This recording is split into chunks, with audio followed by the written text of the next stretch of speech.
Danas ćemo naučiti nešto više o kontinentima. Na našoj planeti Zemlji se nalazi 7 kontinenata.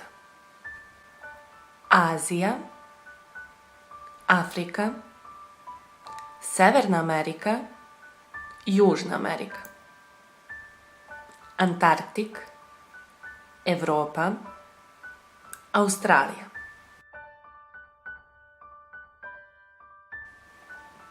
Azija je najnaseljeniji i najveći kontinent. Ona zauzima oko 30% zemljine površine. Azijske zemlje možemo grupisati u velike geografske oblasti. Bliski i Srednji istok, Centralna Azija, Daleki istok, Indijsko poluostrvo i Jugoistočna Azija. U Aziji se nalazi najmnogoljudnija država sveta, Kina, najviši planinski lanac, Himalaji, najdublje i najveće slatkovodno jezero, Bajkalsko jezero, najveći deo najveće države po površini, Rusija, i najslanije more na svetu, Mrtvo more.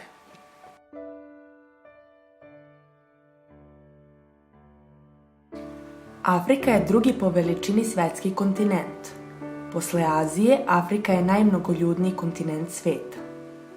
Afrika je podeljena na veliki broj zemalja. Možemo ih grupisati prema velikim geografskim regijama.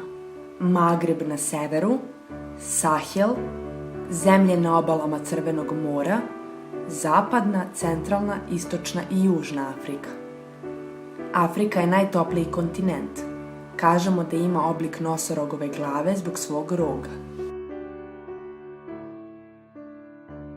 Severna Amerika je treći po veličini, a četvrti kontinent po broju stanovnika. U Severnoj Americi se nalaze Sjedinjene Američke Države i Kanada. Govori se engleski jezik, a u pojedinim krajevima Kanade i francuski jezik. 3/4 Amerikanaca živi u gradovima. New York na istočnoj obali nije glavni grad Sjedinjenih Američkih Država, ali je najveći i najpoznatiji grad.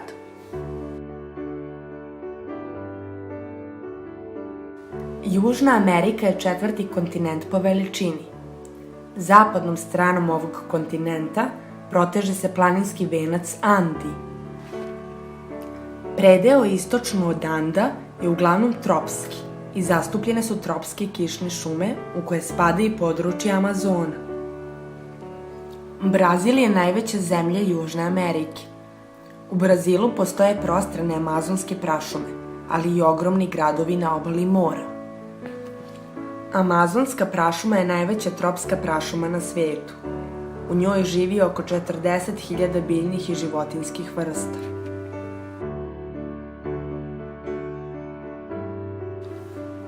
Antarktik je najhladnije mesto na planeti Zemlji i gotovo uvek je prekriveno ledom.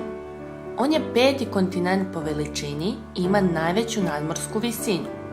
U takvim uslovima ljudi ne mogu živeti tokom cele godine. Samo naučnici tamo provode nekoliko meseci da bi u ledu proučavali istoriju zemljine klime. Nastanjuju ga samo biljke i životinje koje su prilagođene velikoj hladnoći. Pingvini, morski medvedi, mahovina, alge. Evropa je pretposlednji kontinent po veličini.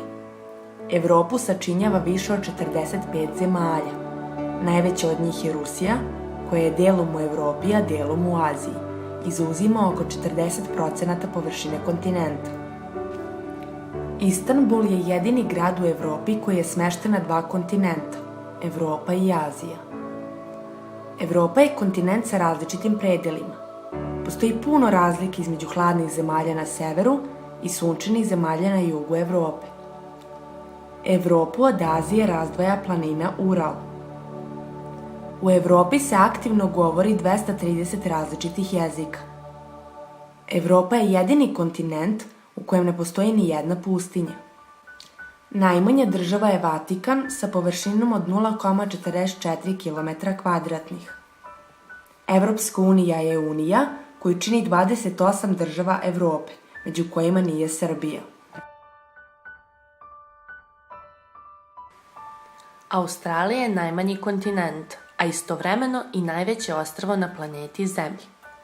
Australija je slabo naseljena jer je središnji deo prekriven ogromnim pustinjama. Glavni grad Australije je Kambera. Uluru, Ajerova stena, ogromno crveno brdo u sredini pustinje, je sveta planina Aboriđina, potomaka prvih stanovnika Australije. Rastojanja u Australiji su tako velika da postoji leteća medicinska služba da bi se pomagalo najizolovanijim stanovnicima. Veliki deo Australije je pokriven travnim područjem koje nazivaju buš i to je oblast kengura. Smatra se da postoji 40 miliona kengura, 2 puta više nego stanovnika. Veliki koralni greben na severu zemlje je najveća koralna tvorevina na svetu. Tamo živi više od 1500 vrsta riba. Ukoliko vam se svideo ovaj video, lajkujte ga i pretplatite se na naš kanal.